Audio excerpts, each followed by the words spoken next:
Aujourd'hui, je vais essayer de répondre à une question que l'on me pose très souvent, à savoir, par quel roman commencer? Ce sera l'occasion de revenir rapidement sur chacun d'entre eux. À l'heure où j'enregistre cet épisode, j'ai publié 10 romans BDSM et un roman noir sur un tout autre sujet dont je parlerai un peu plus tard. Il y a, je pense, plusieurs façons de lire un auteur. Me concernant, parmi ceux que je suis régulièrement, je lis en général chaque nouveau titre à sa sortie. Mais pour les titres plus anciens, ça peut se révéler assez aléatoire. Et je reconnais qu'il n'est pas agréable de commencer un livre et de réaliser qu'il fait partie d'une suite de romans prévus pour être lus dans un ordre précis. Ou lorsqu'il s'agit de personnages récurrents, de découvrir l'évolution de leurs relations dans le désordre, même si à côté de ça, les intrigues n'ont pas forcément de lien entre elles. Je comprends donc très bien ce questionnement. Parmi mes romans, 2 sont vraiment liés. L'éveil de l'ange, le tome 1, et l'envol de l'ange, le tome 2. Certaines de mes lectrices m'ont dit avoir commencé par le second tome et ne pas avoir trouvé ça gênant. Mais ça reste une histoire qui évolue entre 2 personnages et je conseille tout de même de les lire dans l'ordre. 2 autres ont également un lien. Devenir sienne est marqué au fer. Toutefois, il ne s'agit pas d'une suite, mais plutôt d'un spin-off ou série dérivée. Marqué au fer raconte l'histoire de Hans et de Laura, des personnages secondaires de Devenir sienne. L'action se passe sur la même période et certaines scènes en commun sont décrites dans les 2 romans, mais depuis des points de vue différents. On peut donc les lire l'un et l'autre indépendamment, peu importe l'ordre de lecture. Mon recueil de nouvelles, Parfum d'elle, a aussi une particularité. Chacune de ces nouvelles raconte la suite de l'histoire d'une soumise rencontrée dans un précédent roman. Il y a donc 2 approches possibles. Soit mon univers vous est inconnu et c'est une façon de découvrir mes personnages et mon style. Cela vous donnera envie ou non de savoir comment ont débuté certaines de ces histoires. Soit au contraire, vous prévoyez de lire tous mes romans. Il est alors préférable de lire Parfum d'elle après les autres, pour ne pas être spoilé sur l'évolution de chacune de ces soumises. Ces précisions apportées, j'ai bien conscience de ne pas avoir vraiment répondu à la question. Je dirais encore une fois que plusieurs approches sont possibles. Soit vous êtes vraiment ouvert au BDSM et avez dans l'idée de tous les lire. Dans ce cas, je vous conseillerais plutôt de le faire dans l'ordre dans lequel ils ont été écrits. Je pense, et on me l'a plusieurs fois dit, que mon style et ma façon d'écrire avaient évolué au fil des années. J'imagine que la lecture sera plus fluide et plus agréable, en passant de l'un à l'autre en suivant la chronologie d'écriture. Si vous êtes plus hésitant et que vous cherchez par lequel de mes romans commencer pour vous faire une idée de mon écriture, mais aussi de mon univers BDSM et de la façon dont j'y mets des mots, alors tout dépendra de votre ouverture d'esprit, de vos aspirations et de votre sensibilité. Pour vous aiguiller, je vais reprendre les titres un par un, mais plutôt que de lire les résumés que vous trouverez facilement sur la 4e de couverture, je vais surtout évoquer le contexte de chaque livre et à quel lecteur et lectrice il parlera le plus. Pour celles et ceux qui les ont déjà lus, n'hésitez pas à laisser votre avis et recommandations de lecture en commentaire. Après tout, je ne suis peut-être pas la mieux placée pour donner ces conseils.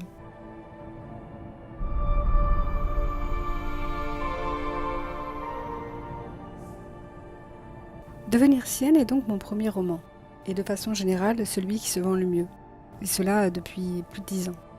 Je crois que c'est un peu le genre de livre qu'on aime ou qu'on n'aime pas, mais pour lequel on est rarement mitigé. Il raconte l'histoire d'une employée et de son patron, chacun en couple de leur côté. Il démarre une relation adultère. Il ne pourrait s'agir que de sexe, mais très vite, l'homme se positionne en dominant et la femme, à qui la situation convient parfaitement, se soumet. Il n'est pas clairement annoncé que lui est maître et elle soumise. Les 2 personnages sont d'ailleurs novices et n'ont jamais eu de telles pratiques. Au début, c'est comme un jeu de pouvoir. Toutefois, la soumise ne se rebelle pas du tout. Elle se complaît aussitôt dans ce rôle qu'il lui attribue. Très vite, les attentes du dominant vont s'élever et les règles s'instaurer. Il n'y a pas de demande, de cérémonie de collier, de contrat ou quoi que ce soit. La relation évolue naturellement dans ce sens, allant de plus en plus loin. Dans ce roman, il y a beaucoup de sexe et de scènes assez crues, sans pour autant être vulgaire, du moins je l'espère. Assez vite, d'autres personnages entrent en jeu et j'évoque la pluralité. La soumise est prêtée aussi bien à des hommes qu'à des femmes. Au fil de l'histoire, le SM entre aussi en jeu avec l'apparition de Hans, personnage particulièrement dur et très exigeant, qui, je le sais, ne plaît pas à tout le monde. Si vous n'êtes pas adepte des scènes de sexe trop fréquentes et que le SM ne vous attire pas, alors je ne vous conseillerais pas de commencer par celui-là. Par contre, si vous cherchez un livre davantage orienté sur l'action que sur la psychologie des personnages et des réflexions sur la soumission, alors n'hésitez pas. C'est également un livre qui peut se lire facilement à 2. J'ai eu plusieurs retours en ce sens. Une soumise qui en faisait la lecture à haute voix à son maître, soir après soir, lui l'interrompant au gré de ses envies. Et un couple novice qui se lisait des passages chacun leur tour, également à haute voix, pimentant ainsi leur soirée et s'initiant doucement à la domination-soumission. Ce livre est celui qui se prête le mieux à cet exercice, car il n'y a pas vraiment de longueur entre les scènes d'action. Je sais aussi par les retours que j'en ai que c'est un livre qui plaît particulièrement aux hommes. Certaines de mes lectrices me disent ne pas savoir comment aborder le sujet du BDSM dans leur couple. Il est peut-être donc un livre à offrir pour lancer le sujet. L'esclave est un roman qui, comme son nom le laisse entendre, pousse un peu plus loin la notion de soumission. Léna s'offre à un maître de façon pleine et entière, sans aucune limite. Elle vit constamment chez lui, n'a aucune liberté, aucun libre arbitre, et se complaît dans ce don inconditionnel d'elle-même qu'elle lui fait. Ce roman est souvent cité parmi les préférés de mes lecteurs et lectrices. Toutefois, je ne le conseillerais pas forcément pour une découverte du BDSM, à moins d'avoir déjà une idée très précise de cet univers. En effet, pour beaucoup, et je le comprends, le BDSM est une façon de pimenter sa vie sexuelle. C'est un échange entre deux partenaires et d'une certaine façon, ça doit rester un plaisir pour l'un comme pour l'autre. J'imagine que ce roman peut heurter certaines pensées féministes, même si nous sommes bien d'accord que la soumission dans le BDSM reste un choix et une grande liberté de vivre ce que l'on souhaite vivre, au plus profond de soi. Ce livre a beaucoup de sens pour moi, j'en parle dans le podcast qui lui est dédié. Il est l'expression d'un fantasme qui n'a pas vocation à être réalisé, mais qui reste très symbolique. C'est un roman que j'ai d'abord écrit pour mon maître. Il exprime beaucoup de choses qu'il faut lire entre les lignes. Parmi les critiques, je relève l'incompréhension de certains lecteurs et lectrices face à la volonté de Léna de s'offrir comme elle le fait à un maître jugé comme n'ayant rien fait pour mériter ça. D'autres trouvent dommage de rester dans le cliché de la femme soumise à l'homme qui domine. À cela, j'aurais envie de poser la question, pourquoi lire un livre intitulé L'esclave, dont le résumé est clairement explicite, si on a une aversion pour ce type de relation? D'autres encore l'apprécient mais le trouvent tout de même trop dur psychologiquement. Dans aucun de mes romans, vous ne trouverez de soumises rebelles ou de maîtres laxistes et joueurs. Toutefois, et heureusement, ce ne sont là qu'une minorité de retours négatifs. La plupart sont vraiment élogieux et me touchent énormément. Comme d'autres de mes titres, L'esclave nécessite une assez grande ouverture d'esprit et une attirance pour le BDSM, même lorsqu'il va au-delà du jeu. L'éveil de l'ange est celui que je recommande généralement pour commencer à me lire, et surtout pour un premier regard sur mon univers BDSM. L'histoire se met en place progressivement. Solange est complètement novice et n'a aucune intention de s'initier au BDSM. Lorsqu'elle rencontre un homme, celui-ci l'embauche pour rédiger un livre sur son vécu de maître. L'histoire se partage entre la relation de Solange et de Tristan, et les récits de celui-ci qui amènent des scènes BDSM variées et globalement assez crues. Peu à peu, Solange se sent attirée non seulement par Tristan, mais aussi par cet univers. Dans ce roman, j'essaie d'approfondir l'aspect psychologique de la condition de soumise, l'évolution de son état d'esprit et de ses sentiments, ses hésitations, ses doutes, ses envies, ce qu'elle ressent lorsqu'elle découvre enfin les gestes, les positions, les ordres, l'excitation, mais aussi l'exigence de Tristan et la frustration, la crainte de le décevoir. Il est assez intéressant de regarder de près les commentaires laissés sur un même titre. Sur Amazon, je relève par exemple cette phrase. Ce troisième livre est plus accessible que les précédents. Les scènes de sexe ne sont pas autant hard ou SM. Et un autre. Le livre est dans la lignée des précédents, fort bien écrit et allant à l'extrême du SM. On remarque bien comme l'interprétation d'un livre est propre à chacun et combien il est important de se faire sa propre opinion. Personnellement, je l'écris en essayant de ne pas y intégrer beaucoup de SM. Mais par SM, j'entends vraiment la douleur physique, pas les pratiques hard. L'envol de l'ange est donc la suite de l'éveil de l'ange. Je commencerai par citer un des commentaires laissés à propos de ce livre. Ai-je aimé ou pas ? Je n'en sais rien et c'est troublant. Et finalement, c'est le propre d'un roman de qualité, le trouble qu'il nous laisse. Dans ce roman, je raconte la suite de l'histoire d'Ange avec son maître. Les récits de Tristan laissent place à la réalité de sa soumise. J'évoque les bons moments comme les situations plus difficiles. Mon but n'est pas de laisser entendre que les relations BDSM sont toujours roses et heureuses. Ce n'est pas le cas. Il y a un équilibre délicat à trouver et à maintenir. J'évoque aussi ce que peut être une fin de relation et tous les questionnements que cela induit. Mon idée avec ces deux tomes était de raconter une relation entière et de montrer les différentes étapes et épreuves auxquelles une soumise peut être confrontée. Je pense qu'ils sont une bonne approche pour se faire une idée de cet univers, même si bien sûr chacun a sa vision des choses et la mienne ne sera pas celle d'un autre. Marqué au fer est le plus SM de mes romans. Cette fois encore, je vais commencer par un extrait d'un des commentaires que j'ai reçus à propos de ce livre. Car après tout, ce sont mes lecteurs et lectrices qui sont les mieux placés pour en parler. Ce bouquin ne va pas vous vendre du rêve ou une illusion fantasmagorique du BDSM. C'est brut, intense et peut-être même borderline. Comme je l'ai expliqué en préambule, Marqué au fer reprend les personnages de Hans et de Laura, découverts dans Devenir Sienne, et se focalise sur leur histoire. Leur couple est volontairement choquant, elle très jeune, lui trop dur, leur relation trop extrême. Bien sûr que ça va loin, que c'est dérangeant, parfois malaisant peut-être pour certains. Mais il y a déjà tant de romans conventionnels. J'ai aimé ne pas me mettre de limites, ne pas chercher à ce que mes personnages plaisent ou même soient compris. Il n'est pas évident pour un auteur de trouver le juste équilibre entre ce qu'il souhaite écrire et ce qu'attendent les lecteurs. C'est sans doute celui de mes romans dans lequel j'ai mis le moins de filtres. Certains ont adoré, d'autres non, bien évidemment. Pour moi, il fait partie de mes préférés. J'adore le personnage de Laura. Hans est certainement le maître que j'ai le moins essayé de faire apprécier, et pourtant je sais qu'il fait fantasmer, ou du moins réagir. Difficile de ne pas avoir un avis tranché à son sujet. Ce roman est donc leur histoire, de son commencement jusqu'à son apogée peut-être. Comme le titre l'indique, Laura est marquée au fer par Hans. C'est une marque d'appartenance très forte et très symbolique, au-delà de la douleur de l'acte.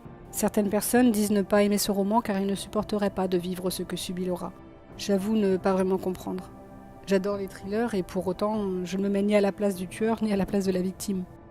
Je crois qu'on peut lire un roman SM sans avoir la moindre envie de vivre quoi que ce soit en lien avec cet univers, et c'est d'ailleurs souvent le cas. Un roman reste un roman. Il est là pour distraire, pour découvrir de nouvelles choses, pour fantasmer, pour s'indigner, pour ressentir des émotions, positives et parfois négatives. Certains font rire, d'autres pleurer. Certains sont excitants ou révoltants.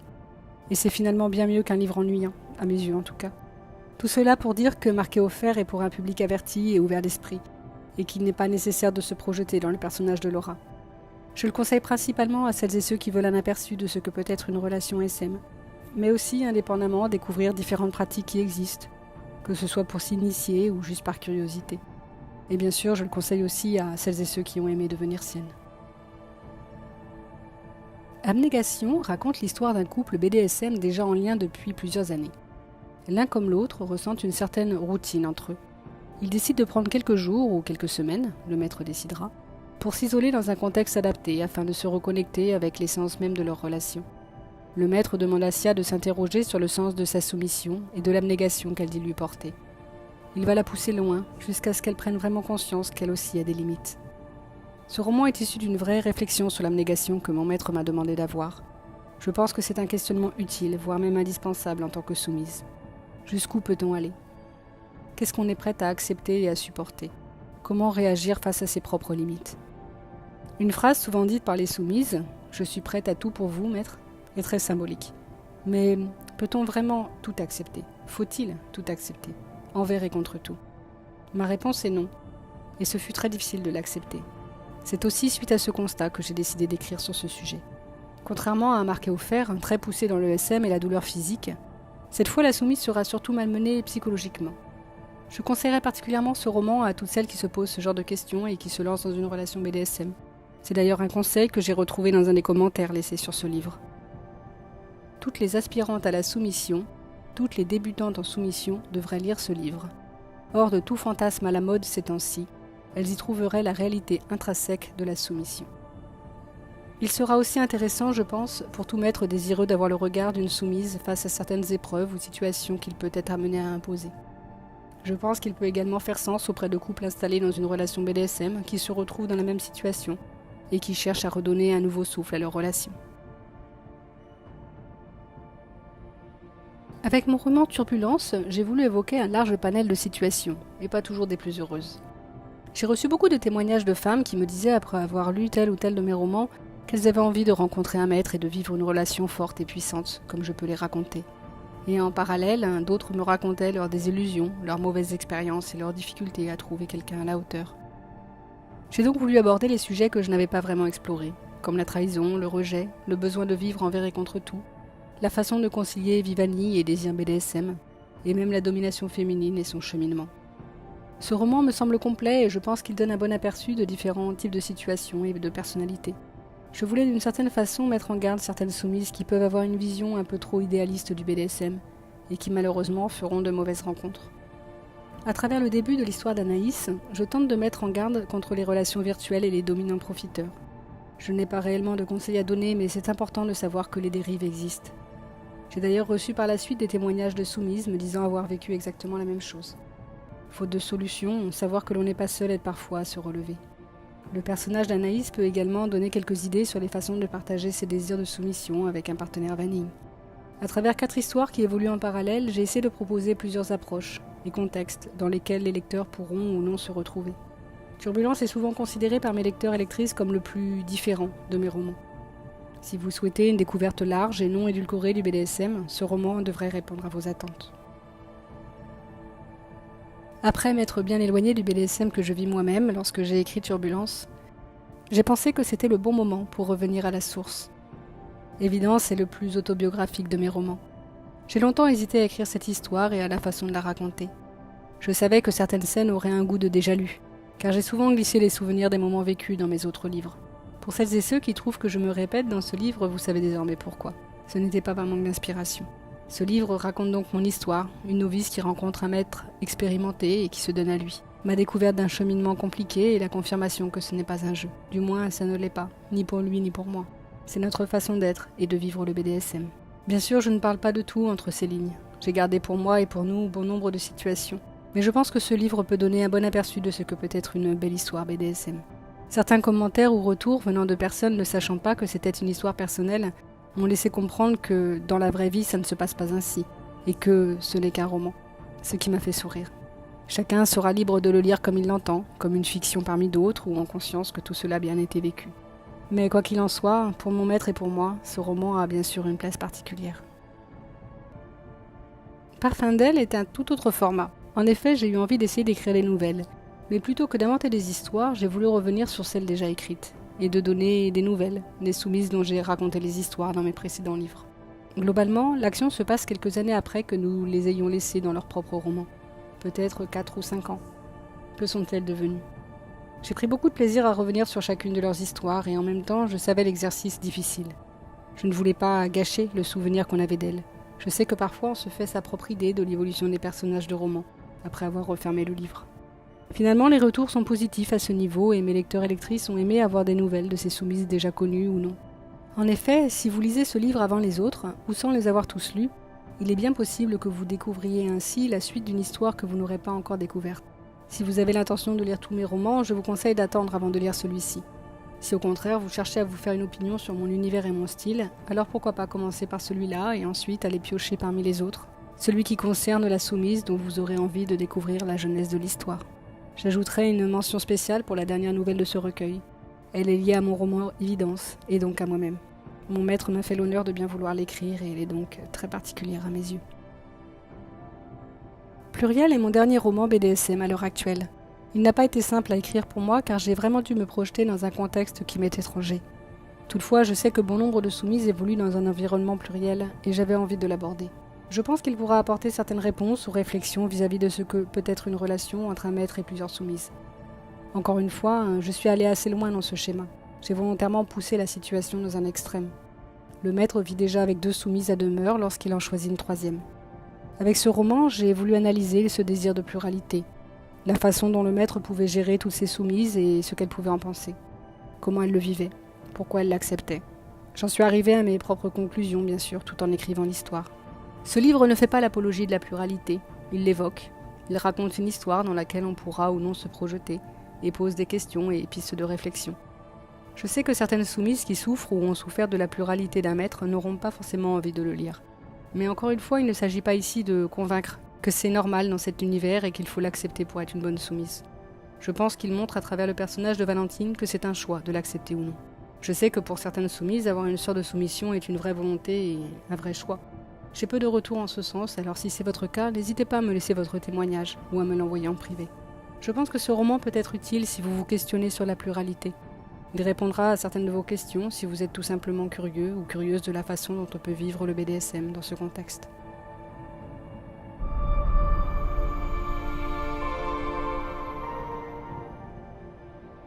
J'en ai terminé avec les romans BDSM. J'espère avoir pu vous aiguiller et faciliter le choix de votre prochaine lecture.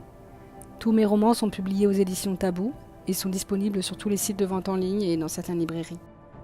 N'hésitez pas à laisser vos commentaires sur les sites de vente en ligne après lecture, c'est une bonne façon de renseigner les autres lecteurs et c'est très important pour moi afin d'avoir des retours et plus de visibilité.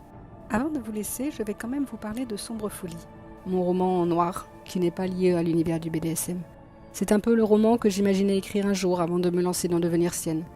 Et c'est aussi un peu le roman qu'aurait pu écrire Solange pour celles et ceux qui l'auront suivi, jusque dans la nouvelle qui lui est consacrée dans Parfum d'elle.